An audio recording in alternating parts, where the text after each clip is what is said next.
আজকে বায়োলজিতে নিট 2026-এর জন্য সবথেকে মোস্ট স্কোরিং চ্যাপ্টারগুলোর নাম আমি বলবো, যেখান থেকে কোশ্চেন 70খানা কোশ্চেন নিটে কিন্তু আসবে। টোটাল 21 চ্যাপ্টার থেকে 70খানা কোশ্চেন কিন্তু নিটে আসবে আউট অফ 90 কোশ্চেন। এই 90টা কোশ্চেনের মধ্যে 21খানা চ্যাপ্টার থেকে 70খানা কোশ্চেন অবশ্যই আসবে, এবং যেগুলো থেকে বেশি কোশ্চেন আসবে মোস্ট ইম্পর্টেন্ট এগুলো এই নিটে বায়োলজির ক্ষেত্রে এনসিইআরটি। তো দেখো, আর এখানে দেখো আমি দেখাচ্ছি তাহলে most scoring chapter in biology for NEET 2026 কোথার থেকে আসতে পারে। সবার প্রথমে যেটা সব থেকে মোর ইম্পর্টেন্ট, সব থেকে বেশি কোশ্চেন আছে সেটা হচ্ছে কোথায়, 1 নম্বর দেবো, সেটা হচ্ছে জেনেটিক্স, তাই না? জেনেটিক্স থেকে সব থেকে বেশি কোশ্চেন আসবে কিন্তু বলে দিলাম জেনেটিক্স। সবার প্রথমে আমাদের আছে principal basic of inheritance, secondly কি molecular basic of inheritance, third কি ইভলিউশন। তাহলে এখান থেকে আমার 3টে চ্যাপ্টার চলে গেল মোস্ট ইম্পর্টেন্ট। সব থেকে কিন্তু যেখান থেকে কোশ্চেন বেশি আসে সেই ইউনিটগুলোকে আগে রাখা হয়েছে, সুতরাং এইগুলোকে বারবার এনসিইআরটি থেকে রিভিশন করবে। সেকেন্ডলি আমরা আসবো হিউম্যান ফিজিওলজি, এটা আবার সব থেকে বেশি ইম্পর্টেন্ট, এটা 6খানা চ্যাপ্টার আছে এখানে।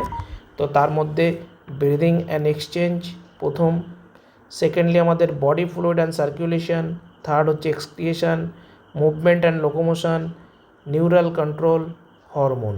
এই 6খানা চ্যাপ্টার থেকে নিটে কিন্তু 15টা কোশ্চেন অবশ্যই আসে কিন্তু পুরো এনসিইআরটি লাইন টু লাইন, ঠিক আছে? তো এইগুলোকে রিভিশন করো। থার্ড যেটা আমাদের প্লান্ট ফিজিওলজি, এখানে 3খানা চ্যাপ্টারই সব থেকে গুরুত্বপূর্ণ, photosynthesis, respiration in plant physiology.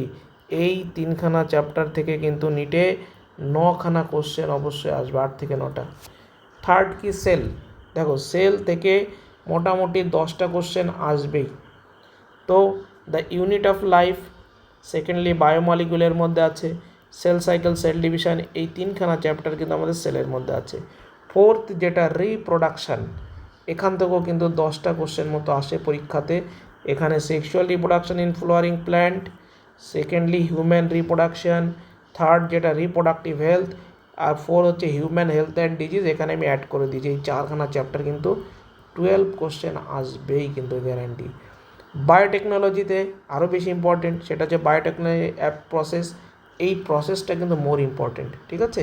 এটা কিন্তু সব থেকে বেশি ইম্পর্টেন্ট প্রসেসটা। আর অ্যাপ্লিকেশান থেকে মোটামুটি ওই 2 থেকে 3টে কোশ্চেন দেয়, কিন্তু প্রসেস থেকে কিন্তু 5 থেকে 6খানা কোশ্চেন দেয় নিটে, এটা কিন্তু মাথায় রাখতে হবে।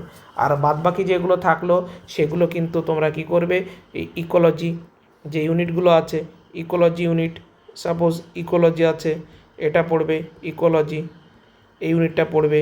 এবং আমাদের যে তোমার প্রথম যে ইউনিটটা রয়েছে, যে living world, biological classification, plant kingdom, animal kingdom, এগুলো থেকেও কোশ্চেন আসে, কিন্তু মোর স্কোরিং যে চ্যাপ্টারগুলো সেগুলো কিন্তু এইগুলো, ঠিক আছে?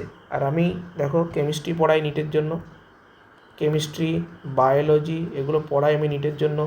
অফলাইনও পড়ানো স্টার্ট করেছি, অফলাইন মধ্যম গ্রামেতে পড়াই, ঠিক আছে? মধ্যম গ্রাম এপিসি কলেজের পাশে। যারা পড়তে চাও তারা কন্ট্যাক্ট করবে আমার হোয়াটসঅ্যাপ নাম্বারে, হোয়াটসঅ্যাপ 8910230030। ওকে, তো সবাই এই চ্যাপ্টারগুলোকে বারবার এই লাস্ট 1 থেকে 1.5 মাস প্রচুর পরিমাণে রিভিশন করো এবং এমসিকিউ প্র্যাকটিস করো, পরীক্ষা দাও, তোমাদের রেজাল্ট ভালো হবে। এবং প্রত্যেকে আমার ইউটিউব চ্যানেলে দেখো, প্রতিটা কেমিস্ট্রির কনসেপ্ট দেওয়া আছে, প্লেলিস্টে চলে যাবে, কোশ্চেন প্র্যাকটিস করানো হয়, ইনঅর্গানিক, অর্গানিক, ফিজিক্যাল, ঠিক আছে? শর্ট টেকনিক করানো হয়, প্রত্যেকে দেখবে এবং চ্যানেলটাকে ভালো লাগবে সাবস্ক্রাইব করবে।